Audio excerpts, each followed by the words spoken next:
This is Robert Pilot of Native Roots Radio presents I'm Awake. I'm here to ask you for your support. Finding honest Native-centered news is not easy, but with your support, we're able to provide accurate information about Standing Rock, Line 3, treaty violations, and COVID-19 in our Native communities. Please visit Native Roots Radio Network on Patreon and donate if you can. That's Native Roots Radio Network on Patreon. Pinigigi, and thank you for your support. The city of Minneapolis is now on Native Roots Radio with Minneapolis AIR. AIR stands for American Indian Relations. Guest host Christine McDonald talks to people about important things affecting the city's Native communities. Minneapolis AIR dives into topics like public safety, public health, elections, and so much more. Tune in to Minneapolis AIR on Native Roots Radio from 5 to 6 p.m. on the second Wednesday of every month, right here on AM 950. Thinking about college? Consider Minnesota Private Colleges.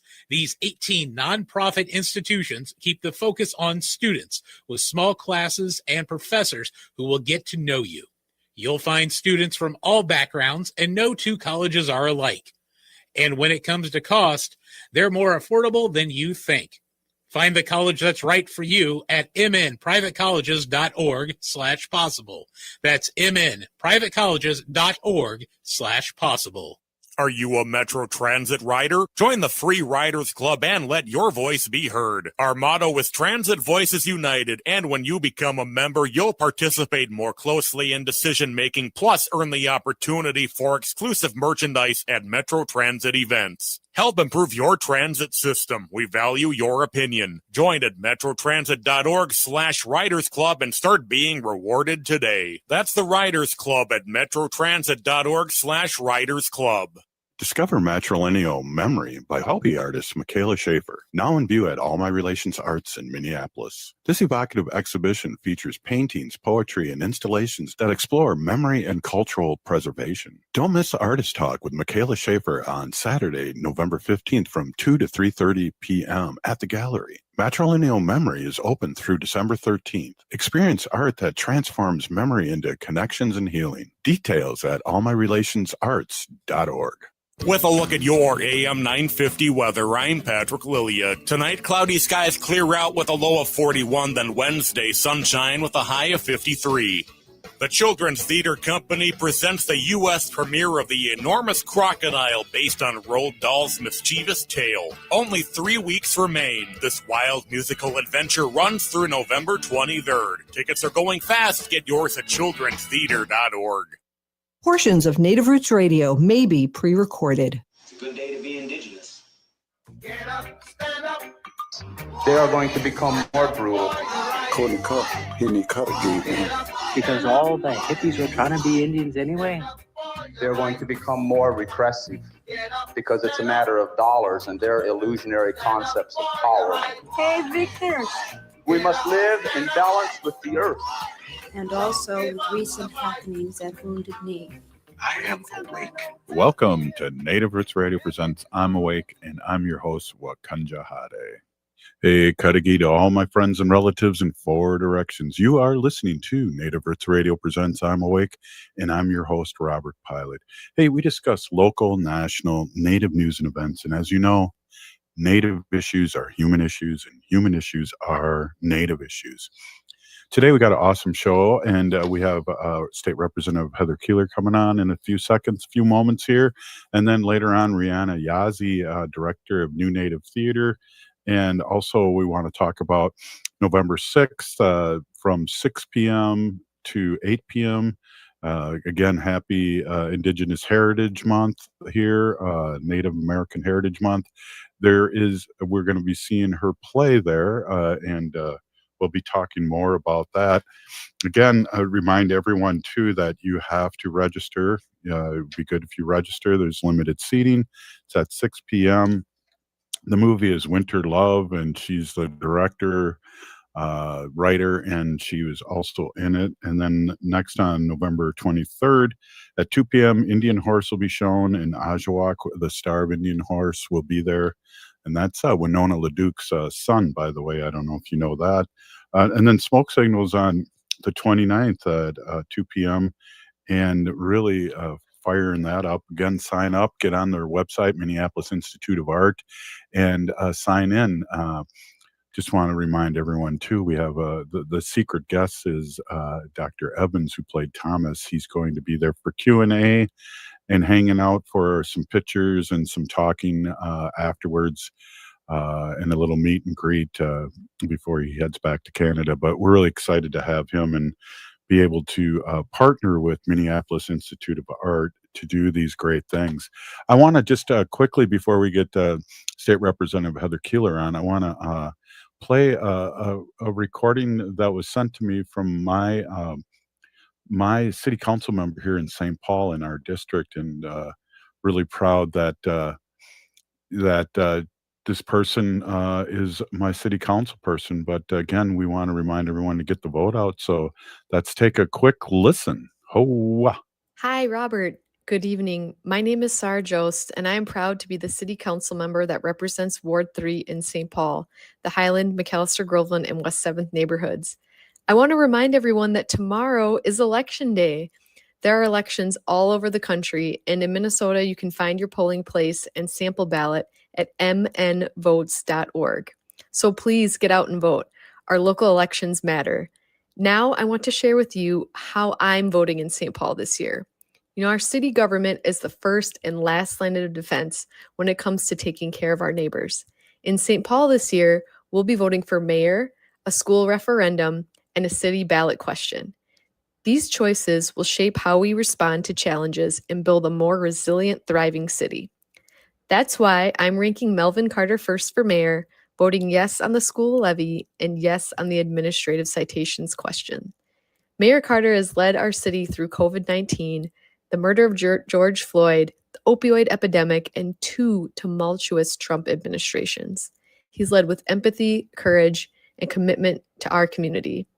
Thanks to his help in my ward, Highland Bridge now has found a path forward. Today, we're on track to completing hundreds of new units of housing by year's end, with more slated to come. This is a project that is vital for our city's economic future. He understands that expanding our property tax base is how we keep taxes manageable and services strong. Now we have over $1 billion of development underway across the city. He's improved our core services. The common sense sales tax is making massive investments in our infrastructure. We've upgraded snow removal technology and strategy, and we are seeing incredible public safety results, fewer shootings and homicides, and record clearance rates. He stood firm against federal pressure, resisting ICE cooperation and the threats to our local funding. He's advancing local gun control ordinances that our community has demanded that will be ready to take effect once the state acts. In uncertain times, we need bold and steady leadership. Melvin Carter is that leader, and I'm proud to support him for re-election. Now more than ever, we also need to support our kids. Our schools face serious budget challenges made worse by federal funding cuts. The school board has cut to the bone positions, services, closing schools, and spending its reserves. Supporting the referendum will give kids what they need to be successful. Flip your ballot over and vote yes. Finally, administrative citations gives us an enforcement tool used by every other city to hold violators accountable. Wage theft, unsafe housing, or failure to pay minimum wage. This measure ensures fair and reasonable enforcement of our ordinances. Please vote yes. You know, we're facing tough times, but I believe in our city. Our kids deserve safe, well-funded schools.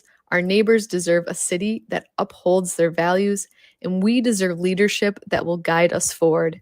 This year, my vote in St. Paul is simple. Rank Melvin Carter first and vote yes twice. Let's keep moving forward together, and please make sure you get out and vote. Thanks so much for tuning in, and back to you, Robert.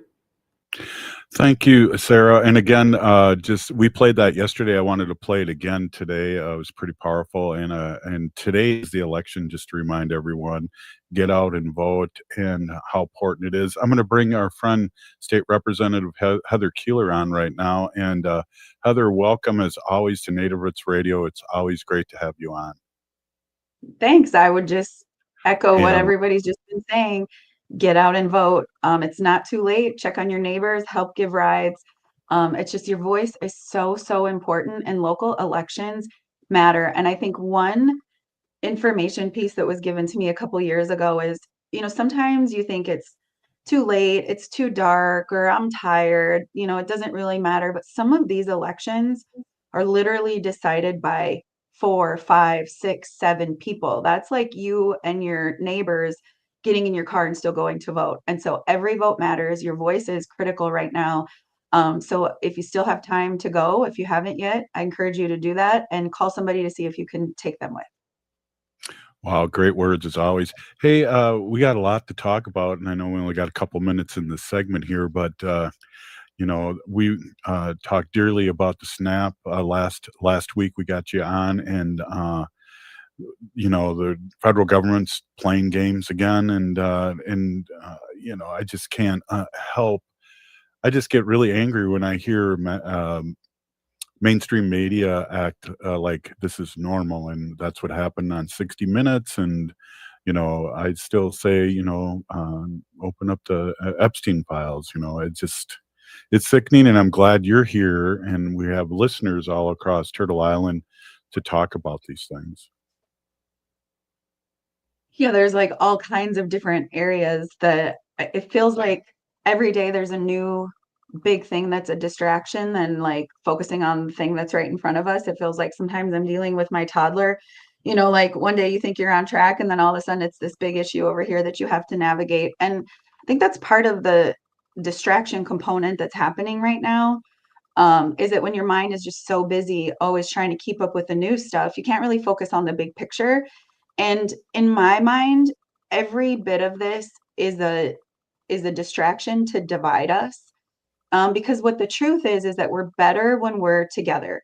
We're better when we care about each other, when we love each other, when we move in a good way to feed and house each other. Like those are the very basic things that we should really be doing. And so, we can get off on one topic. I mean, there's a bajillion topics, but the truth is that, getting back into the ring of this together is really the strength in this. And so, yeah, there's a bajillion topics, but I hope that when we come back specifically, we can talk about, the food insecurities, food sovereignty, just the work that we've been doing over years to continue to feed Minnesotans, both the kids all the way up to our elders. It's important to talk about.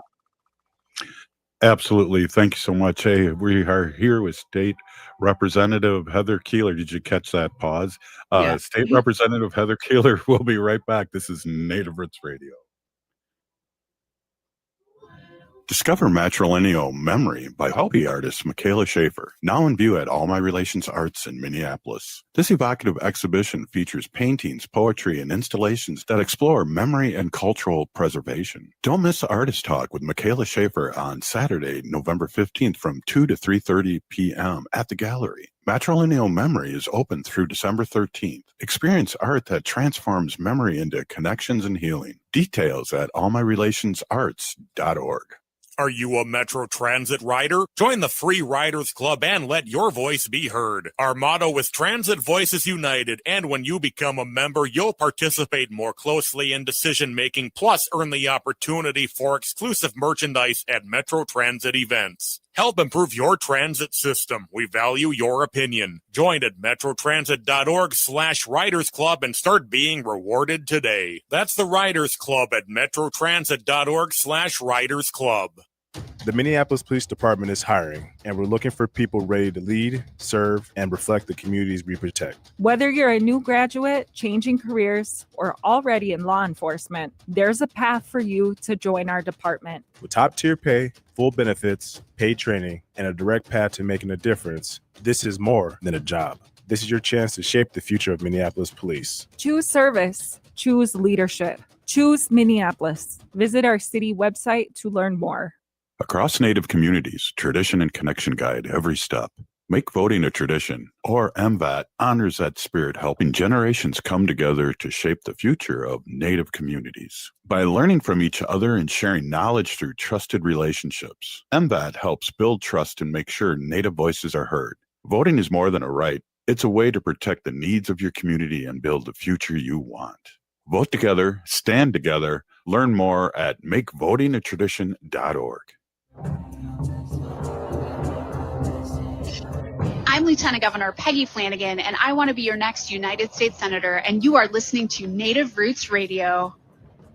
Welcome back to Native Roots Radio presents I'm Awake, and this is Robert Pilot.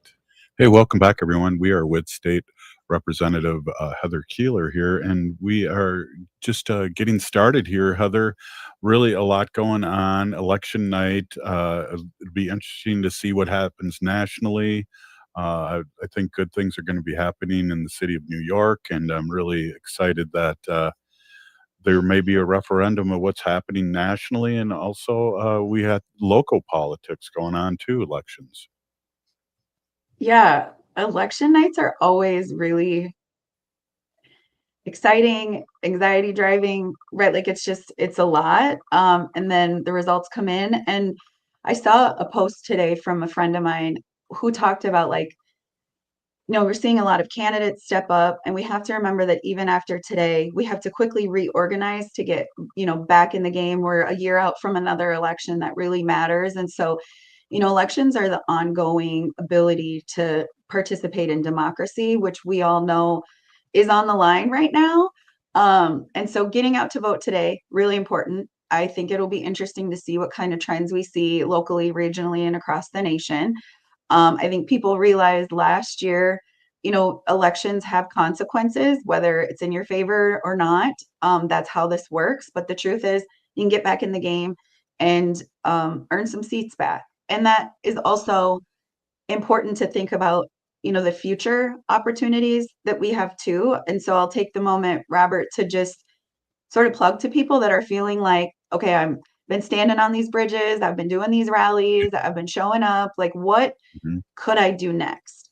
And I want to challenge everybody to like really engage in some sort of campaign, whether it's on an issue, whether it's you're supporting a candidate, there's always campaign managers, treasurers, PR people, like researchers. There's just a lot of roles that can be played within campaigns, or maybe it's your time, to step up. School board, mayors, county commission, like there's all kinds of roles that it's everyday people that come together to help make decisions that are best for their community.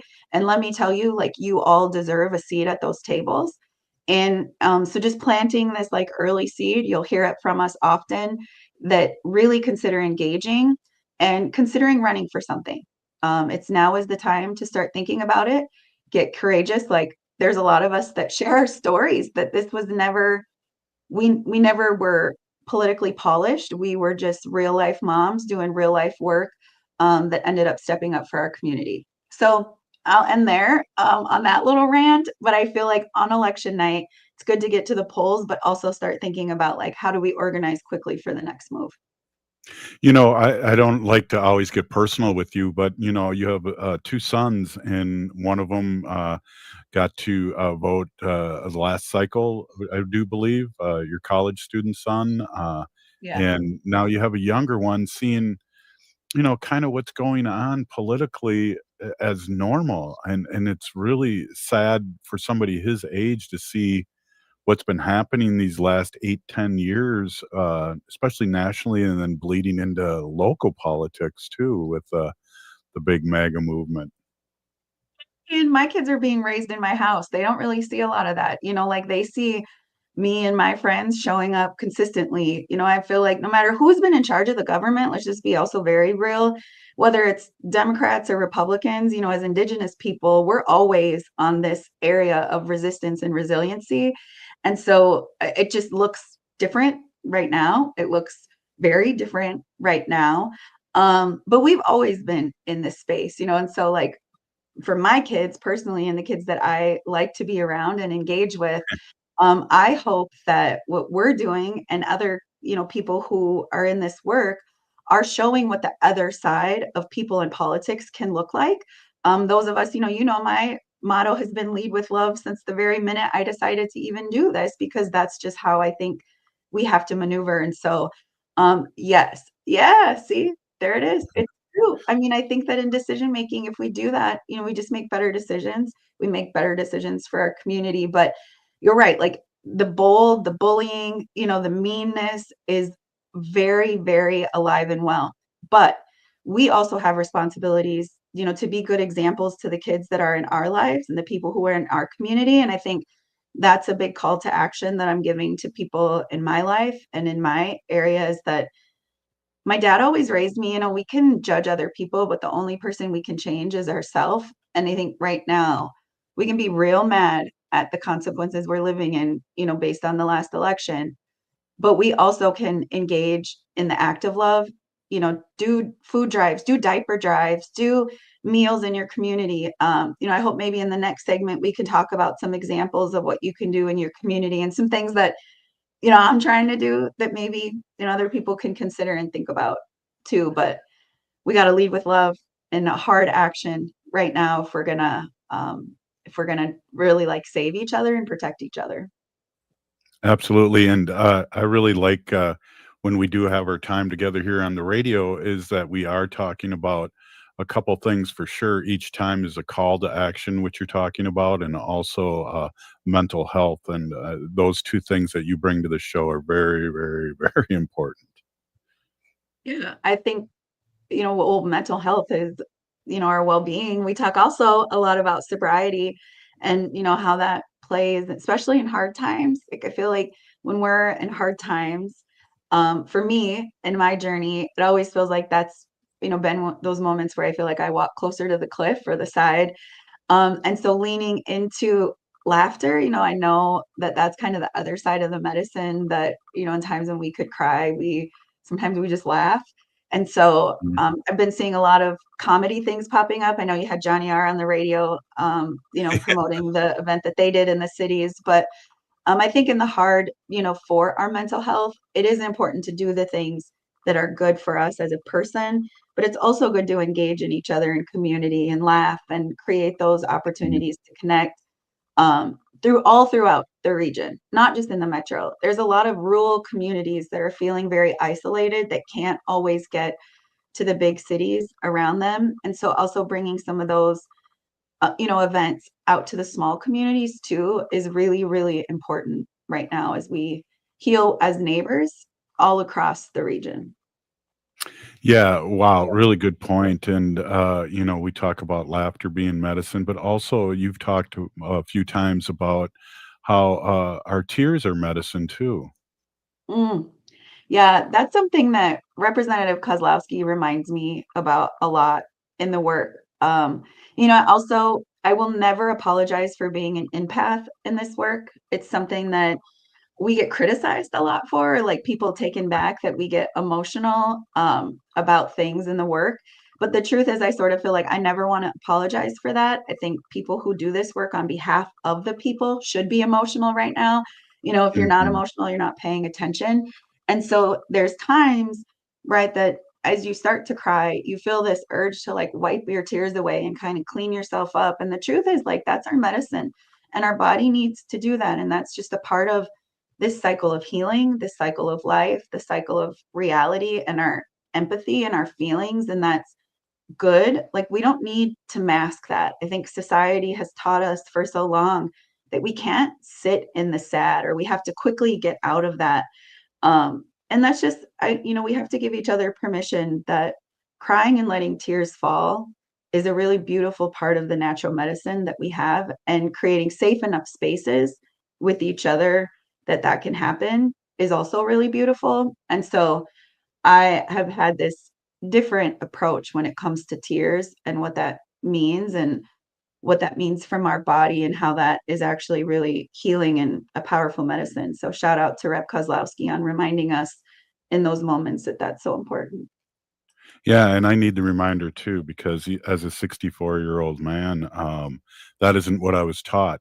And I also Mhm. always felt if I started crying, I would never stop. So there, you know what I mean? So there's that too, and it's okay never to stop. So I have to tell myself that things like that.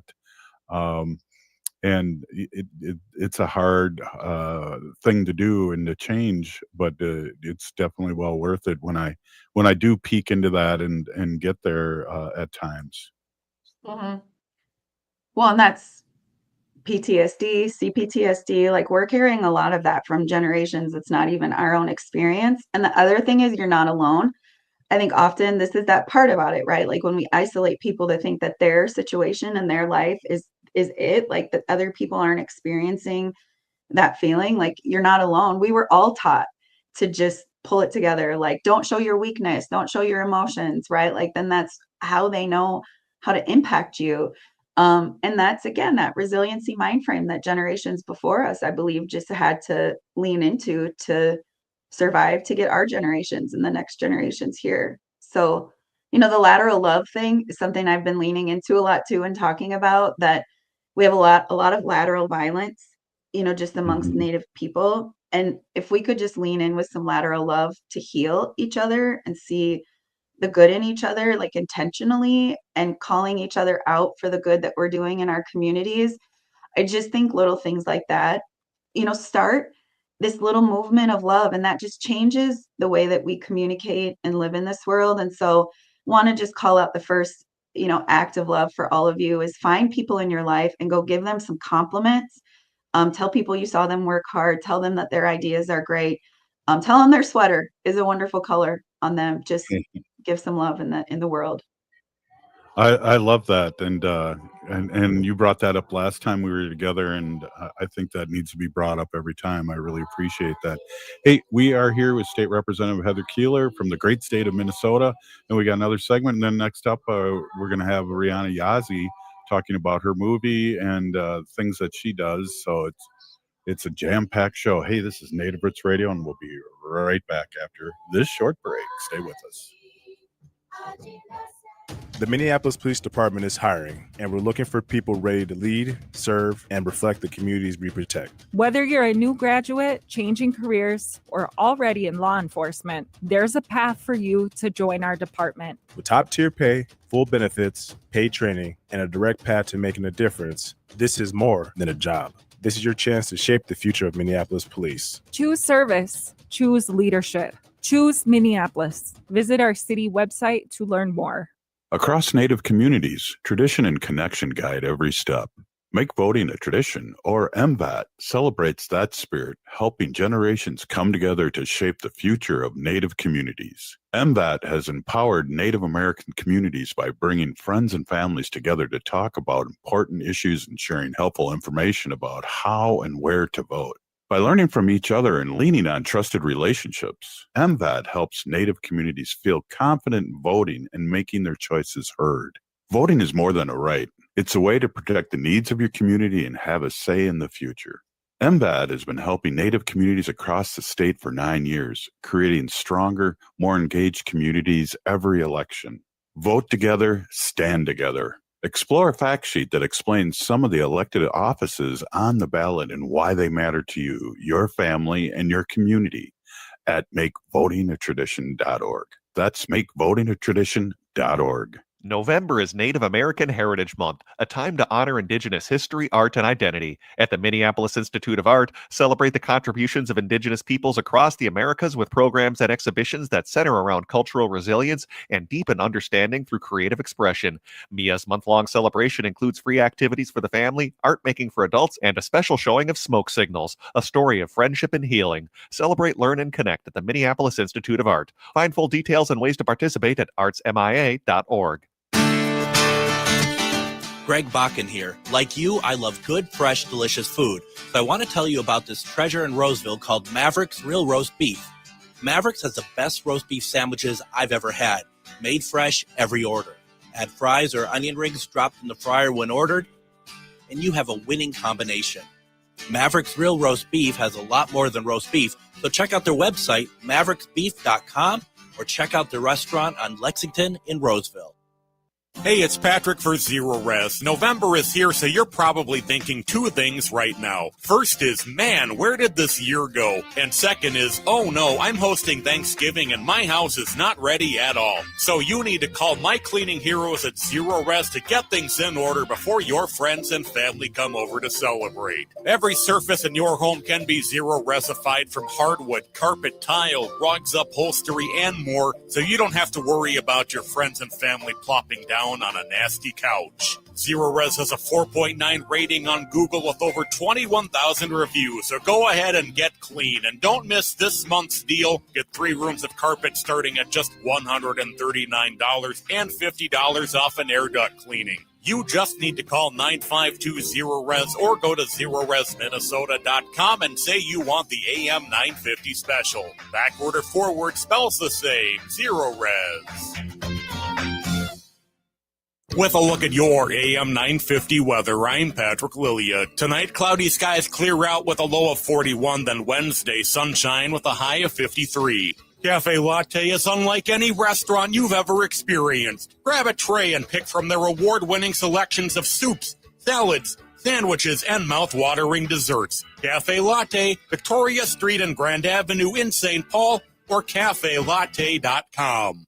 You're listening to AM 950, the progressive voice of Minnesota. Hi, I'm Jane Fonda, and you're listening to Native Roots Radio. And we're back to Native Roots Radio presents I'm Awake, and this is Robert Pilot.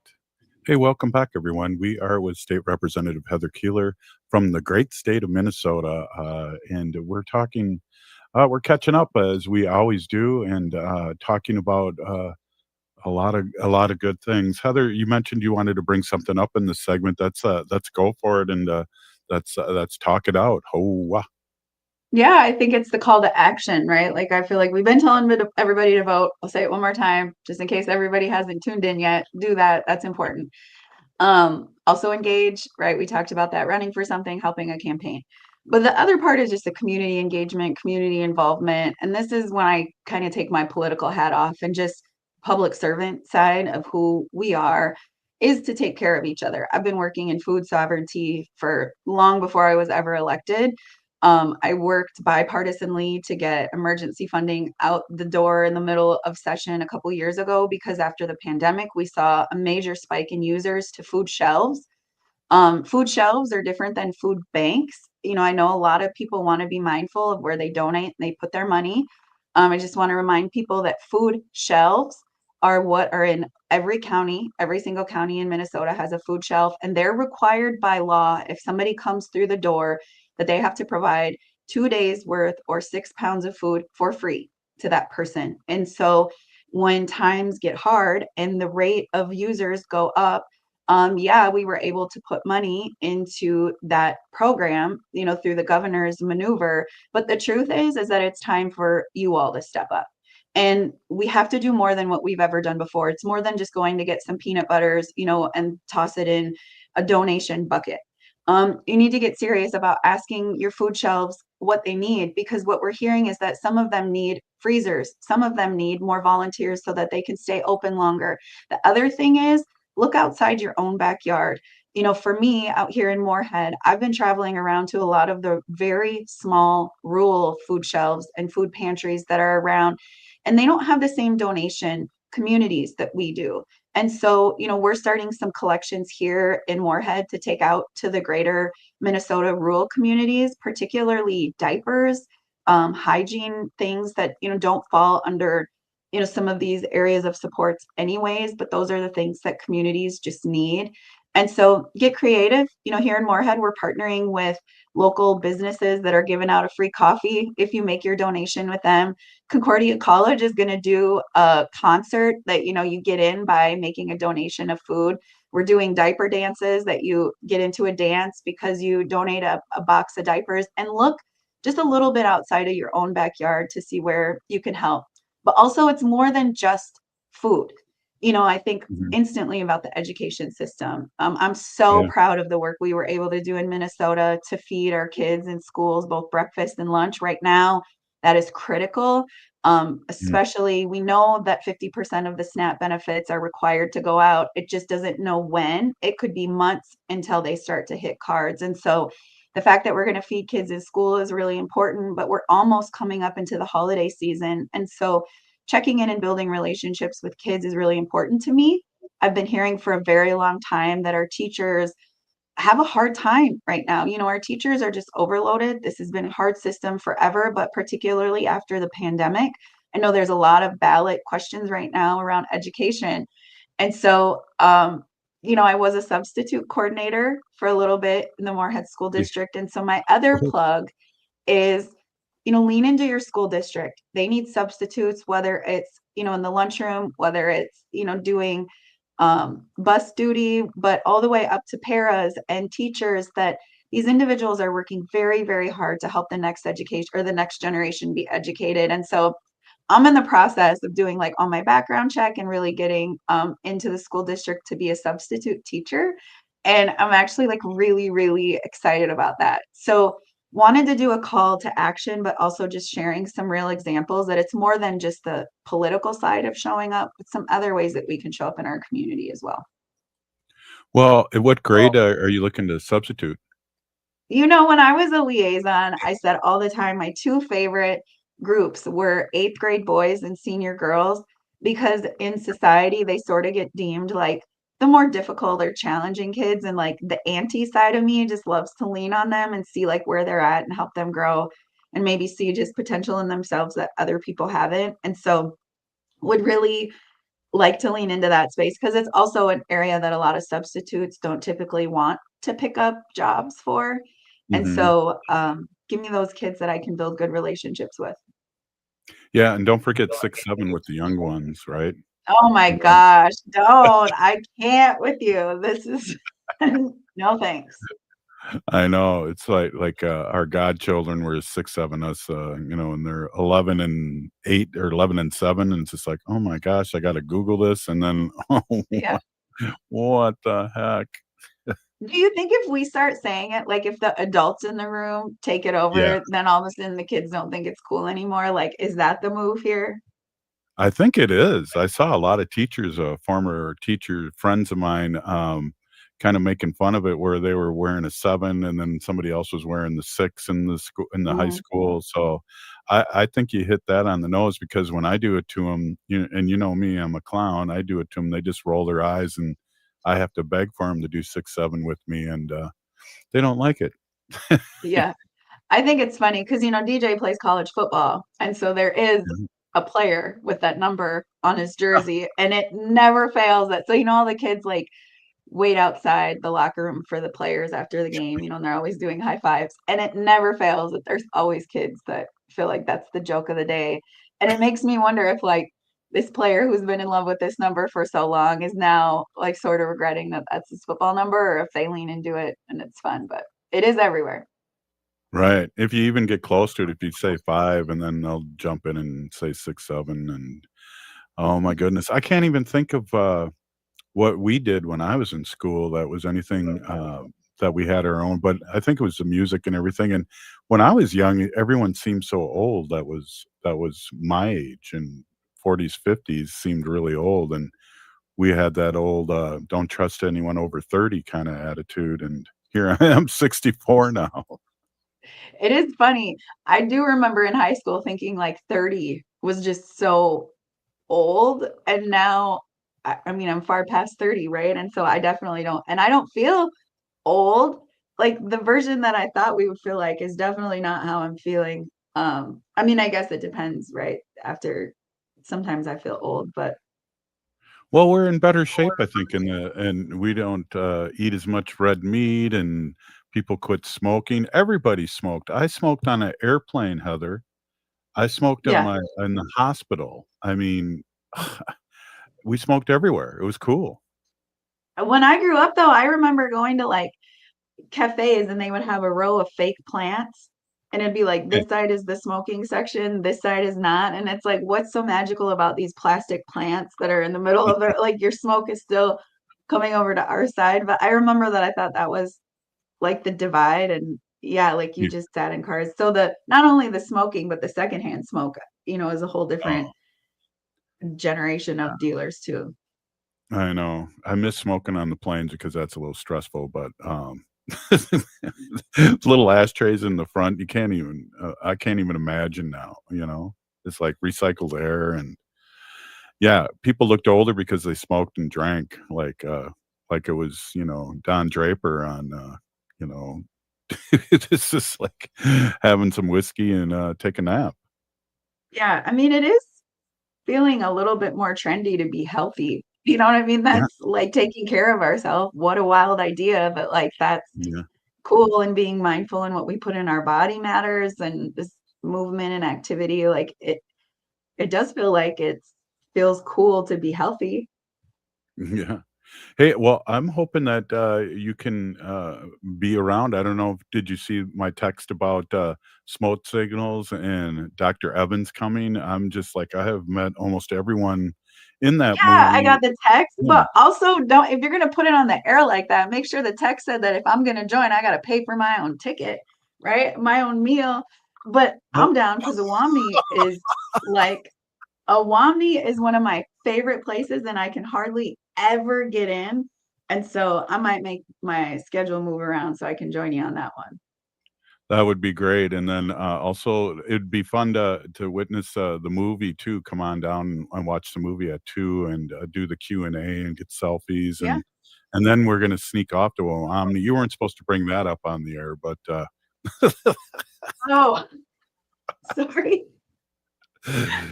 but, It's the fun we're part. going to some restaurant afterwards, in a private, table, and you're invited.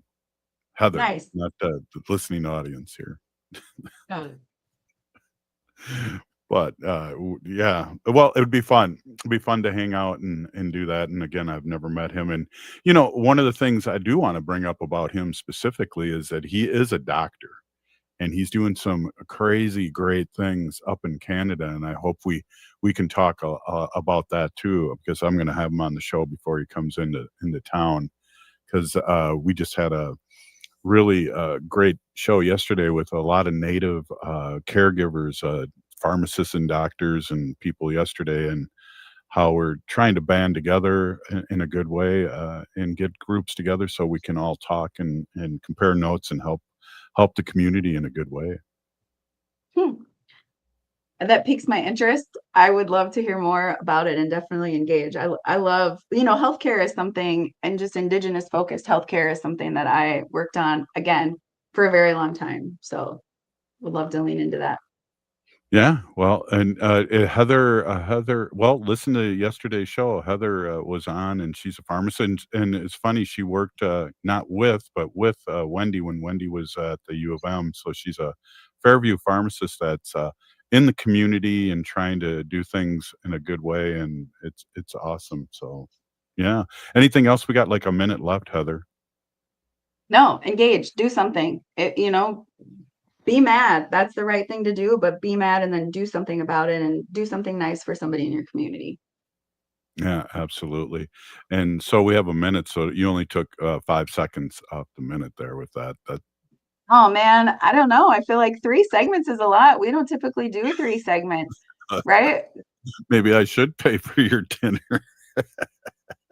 No, Uh, yeah, go vote, right? That's what we've been saying. Honestly, think about something courageous, make a big step, be bold. It's the time that we have to do it. Democracy is literally on the line. If you don't show up, you can't be mad at what the outcomes are the next time. okay, 30 seconds, 2 feathers. Oh, it's Native American Heritage Month. I'm a motivational keynote speaker that focuses on Indigenous education, healthcare, and community engagement. Always happy to look for gigs to engage, inspire, and activate. And as you can see, she's a great speaker. It's a light lift when you're on with me, State Representative. I really, really appreciate you, and I know our listening audience does. So thanks so much. Yeah, Hey, it's always oh, a joy. We'll be done. right on. Hey, up next, Rhiana Yazzie. We're awesome. It's awesome, and we'll see you next. We'll be right back after the short break. The city of Minneapolis is now on Native Roots Radio with Minneapolis Air. AIR stands for American Indian Relations. Guest host Christine McDonald talks to people about important things affecting the city's Native communities. Minneapolis Air dives into topics like public safety, public health, elections, and so much more. Tune in to Minneapolis Air on Native Roots Radio from 5 to 6 p.m. on the second Wednesday of every month, right here on AM 950. We've all seen the effects of wood smoke pollution this year, so before hosting that backyard bonfire, follow these simple tips to protect yourself others, and the environment. Remember to give your neighbors a heads up before building a fire so those who find wood smoke bothersome can close their windows. Make sure to never burn wet or recently cut wood, other yard waste, plastic, or garbage. These things can be toxic when burned and create excess smoke. For more tips on how to burn responsibly, visit epa.gov/burnwise. MNsure is a proud supporter of Native Roots Radio. Looking for health insurance but not sure where to start? MNsure has you covered. You can find discounts, compare private health plans, and see if you qualify for free or low-cost insurance plans. Plus, get help from an expert so you can save on the coverage you need. Enroll online by December 15th for coverage starting January 1st. Get started today at mnsure.org. That's mnsure.org. November is Native American Heritage Month, a time to honor Indigenous history, art, and identity. At the Minneapolis Institute of Art, celebrate the contributions of Indigenous peoples across the Americas with programs and exhibitions that center around cultural resilience and deepen understanding through creative expression. MIA's month-long celebration includes free activities for the family, art making for adults, and a special showing of Smoke Signals, a story of friendship and healing. Celebrate, learn, and connect at the Minneapolis Institute of Art. Find full details and ways to participate at artsmia.org. Hi, this is Representative Sharice Davids from Kansas. I'm Ho Chunk, and you're listening to Native Roots Radio. And we're back to Native Roots Radio presents I'm Awake, and this is Robert Pilot. Hey, welcome back, everybody. We are with our friend Rhiana Yazzie. Great to see you, Rhiana. I'm going to see more of you here in the next couple days, but also we're going to be showcasing your movie and having a Q&A this Thursday at 6 o'clock, and I'm really excited for this, and a lot of tickets have been reserved. So we got to remind everyone, you got to go to the website, Minneapolis Institute of Art, and reserve your tickets. So welcome, Rhiana. Hey, thank you so much. Hey, let's talk a little bit before we get going here. I just want to read your Wikipedia. And it says, you're an enrolled member of Navajo Nation. Yazzie grew up in Albuquerque, New Mexico. And according to her mother, she's been telling stories since she was a child. Oh, wow. That's have you ever read that? No, I haven't looked at that Wikipedia in a minute. But it also is true here. It's you're based in the Twin Cities, and you founded New Native Theater in 2009, and Yeah. that's awesome. And we know you for more than that. But hey, let's talk about your movie, and let's talk a little bit about what's coming up. Okay, yeah, that sounds great, Robert. Well, tell us a little bit. Tell us a little bit about the movie, and you're the writer and director, and Yeah. you starred in it too. That's right. That's right. So A Winter Love is a feature film I made, an independent feature film. Female Native American director, writer, producer, actor.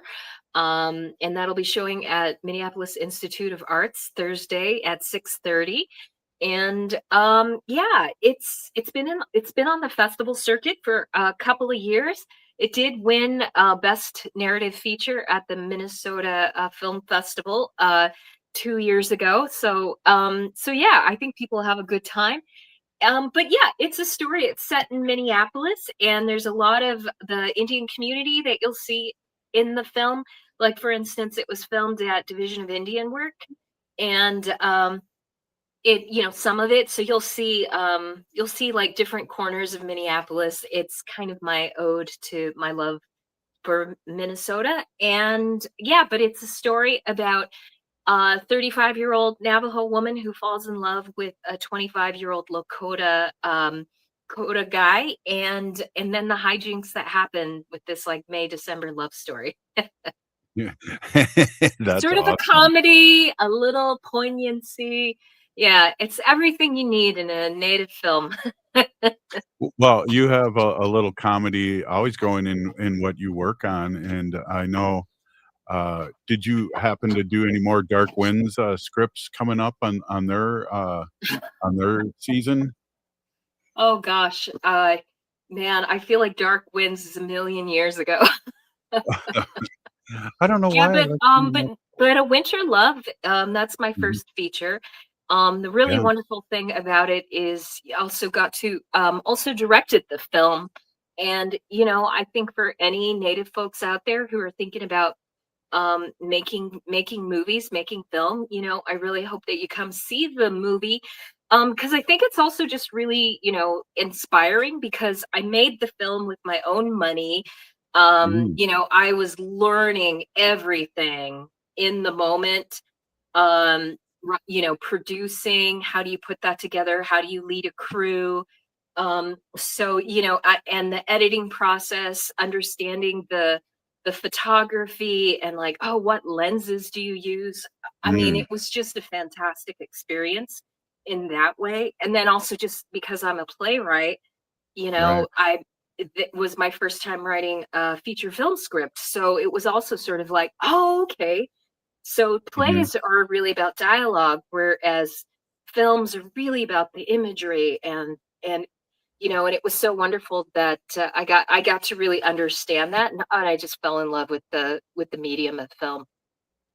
That's amazing too. And how different, and I kind of know this answer, but when you're blocking, you're blocking for the camera as opposed to the Yeah. audience. Can you talk a little about the difference there? Well, so the audience is in the camera, right? So, but the camera, it can essentially, a a film mentor of mine, Eric Tretbar. So he's a local filmmaker. He would say, the camera is like a microscope, for emotion. Whenever you Mm. put the camera on a face, just these very minor details that you can get, you can read emotion on somebody's face, happiness, devastation, or curiosity, and that lens of the camera really tells the whole story, right? So you want to make sure Mhm. that you've got that. That's that's such an important part of the storytelling. The basics of making sure that you're focusing on how do you move the storyline forward, right? Um, Well, how did you write, or not only write, but direct and star in it? Because that's a lot of back and forth and looking through dailies and yeah. maybe reshoots, maybe not, Well, or I got really lucky. So my director of photography was a fella named Ryan Edelston. He's a 2 3 time BAFTA award winner for his cinematography, and we're really close in age. And I met him at South by Southwest when I was there with another film that I was working on, that came through the Twin Cities, and I had the opportunity to be on the crew. I'm not sure if folks remember there was a film called Astray, and so Mm. that ended up premiering at South by Southwest, and we all drove down there. And like the second night that we were there, there was like a Sia concert. Wow, And we cool. just one of the actresses in the film, that went to South by Southwest, Ifra, she's just a social butterfly, and I think everyone needs a friend like that. And we were all trying to get into the Sia concert, and didn't work, but she just started chatting up this Welsh film crew. and Yeah. and we all just started talking, talking shop, talking about film. And then we all decided to go somewhere else, and so we're all just walking along streets of Austin. And so I started talking to the director of photography, the cinematographer, Ryan. And he's English, and Welsh. And I was like, yeah, I really want to make a film. I have a screenplay. What do you think about making films? And he was like, I'll film it for you, and he said, just give me the airplane ticket and lodging, and I'll make your Right. film for you. And so he gave me his card, and lo and behold, a year and some change later, I emailed him. Just so happened that the time frame that I wanted to film, which was February in Minneapolis. Wow, He was burst. available. And and it was just wonderful because oddly enough, ironically, serendipitously, fortuitously, he had a lot of experience working with first time female writer, director, actors. So that's my long answer to how did I do all of that. It was really great to have a person who understood the stress that it took for a writer, director, actor to be making their own film. And so part of that process, after I shot a scene, I would come back, he'd play it for me on on the screen. I'd watch it, see if I wanted another take, or sort of like, oh, I don't like this angle or that. Can we adjust the lighting?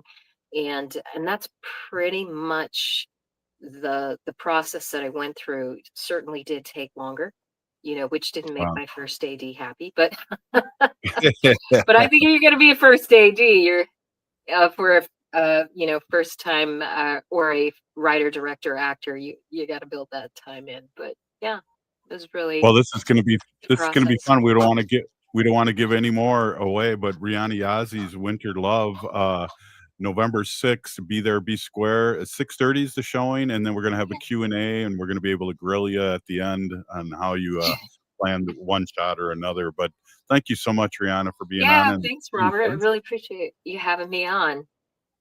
Right on. Hey, this is Native Roots Radio. We'll see you tomorrow. The Minneapolis Police Department is hiring, and we're looking for people ready to lead